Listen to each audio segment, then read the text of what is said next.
यदि वस्तु मिलने वाली है तो इच्छा किए बिना भी मिलेगी, और यदि वस्तु नहीं मिलने वाली तो इच्छा करने पर भी नहीं मिलेगी।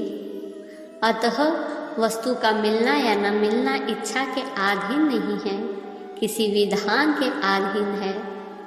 जो वस्तु इच्छा के अधीन नहीं है, उसकी इच्छा को छोड़ने में क्या कठिनाई है।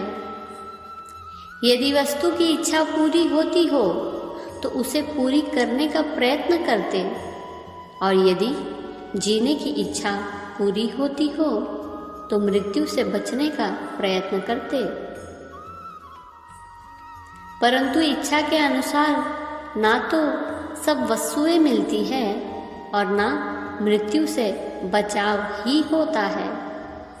यदि वस्तुओं की इच्छा ना रहे तो जीवन आनंदमय हो जाता है, और यदि जीने की इच्छा न रहे तो मृत्यु भी आनंदमय हो जाता है।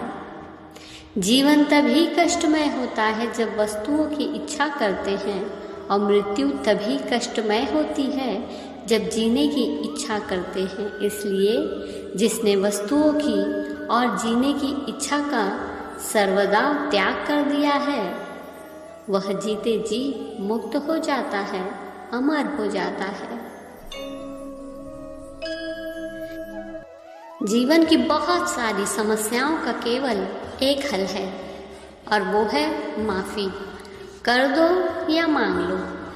किसी को उसकी गलती के लिए माफ़ कर देना भी एक साहसिक एवं दैवीय गुण है।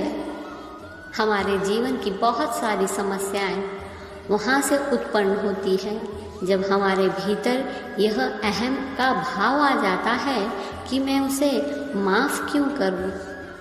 हमारी यही अहमता फिर विरोध और प्रतिशोध का कारण बनकर रह जाती है। पारिवारिक जीवन में, मैत्री जीवन में या सामाजिक जीवन में संबंधों को मजबूत और मधुर बनाने हेतु किसी भी व्यक्ति के अंदर इन दोनों गुणों में से एक गुण की प्रमुखता अवश्य होनी ही चाहिए। माफ़ करना तो सरल है, लेकिन माफ़ी मांगना सरल नहीं है।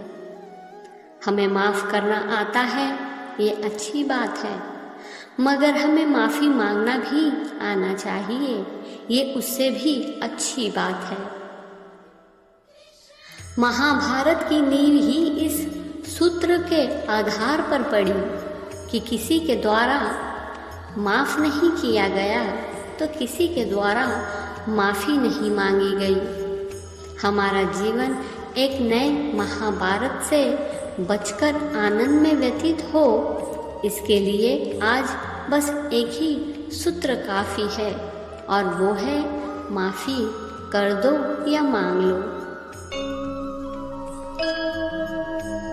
सब वस्तुओं की तुलना कर लेना, मगर अपने भाग्य की कभी भी किसी से तुलना मत करना।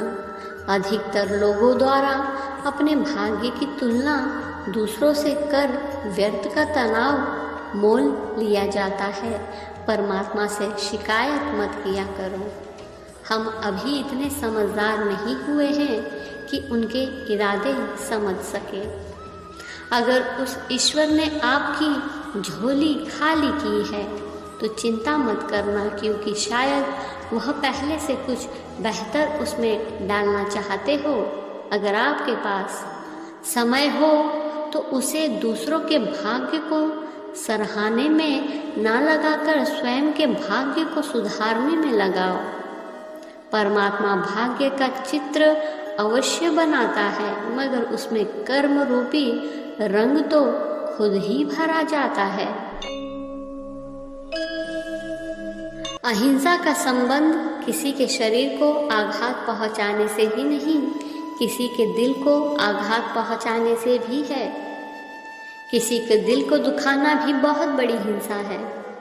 गोली से तो शरीर जख्मी होता है, मगर आदमी की खराब बोली से आत्मा तक हिल जाती है।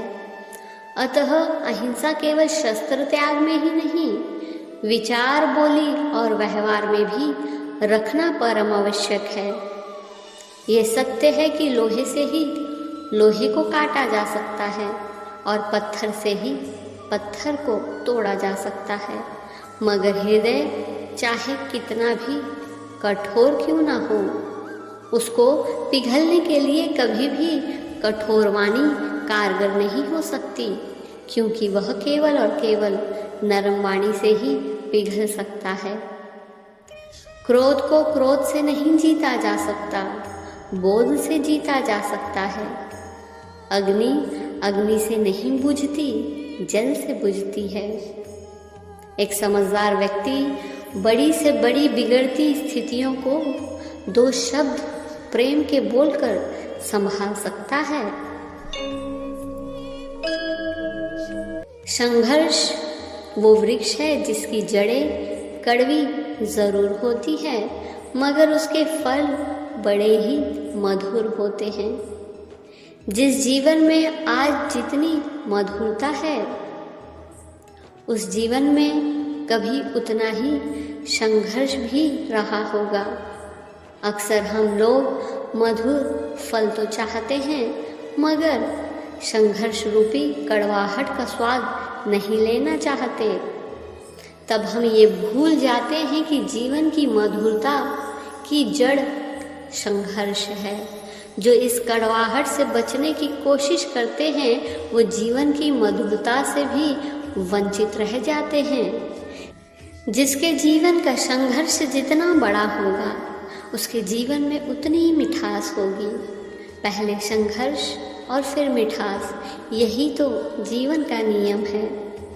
राम के संघर्षों ने राम को श्री राम और प्रभु राम बना दिया, तो कृष्ण के संघर्षों ने कृष्ण को श्री कृष्ण और योगेश्वर बना दिया।